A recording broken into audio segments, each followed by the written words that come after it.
વડોદરા શહેરમાં પરશુરામ જયંતિના પાવન અવસરે ભવ્ય શોભાયાત્રાનું આયોજન કરવામાં આવ્યું હતું.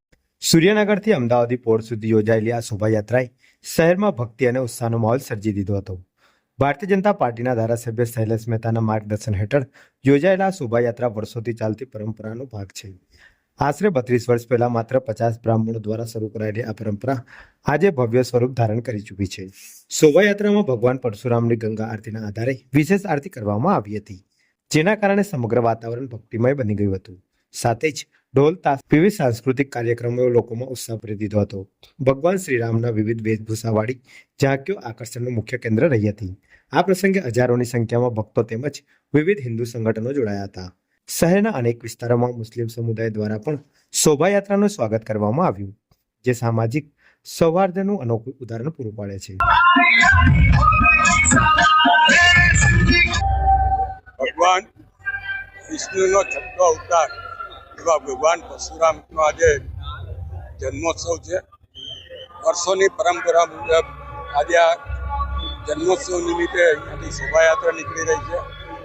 આમાં સંતો, મહંતો અને ખાસ કરીને પરમ પૂજ્ય ગોસ્વામી 108 ભવ્યાજકુમાર મહોદય આ યાત્રાનું પ્રસ્થાન કરાવવા આવી રહ્યા છે.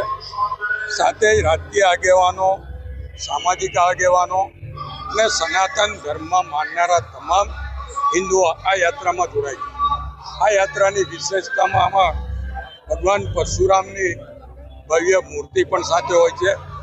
સાથે જ વારાણસી ગંગા આરતી કરનારા બ્રાહ્મણો આજે અહીંયા વડોદરા શહેરમાં ગંગા આરતીનું આબેહૂબ આરતી કરીને પ્રદર્શન કરશે.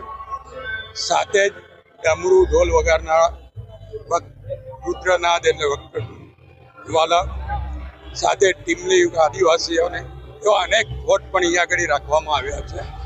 અને મોટી સંખ્યામાં બ્રાહ્મણો સાથે સનાતન હિન્દુઓ થાય છે.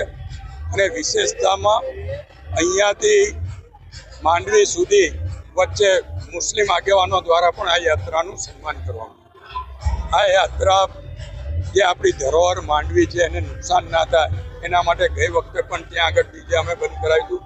આ વખતે પણ માંડવીની આજુબાજુ ડીજે ના વાગે એની અમે કાળજી રહે.